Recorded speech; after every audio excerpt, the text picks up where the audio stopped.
প্রিয় দেশবাসী, আমাদের অঙ্গীকার তো স্পষ্ট। আমরা বলেছি চাঁদাবাজি সহ যত দুর্নীতি আছে আমরা এগুলার জড় কেটে দিতে চাই ইনশাআল্লাহ তাআলা। এতে কারো ভয় পাওয়ার তো কিছু নেই।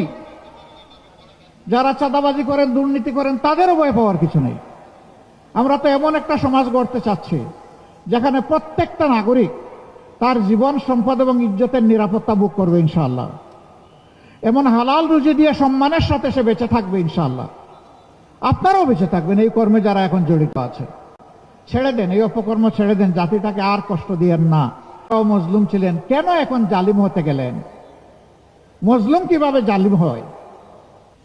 আমরা আশা করব সংশোধন হবে।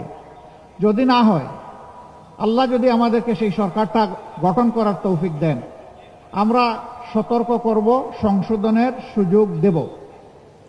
যারা সংশোধন হয়ে, সতর্ক হয়ে সুস্থ জীবনে ফিরে আসবেন তাদেরকে আমরা বুকে জড়িয়ে আলিঙ্গন করব।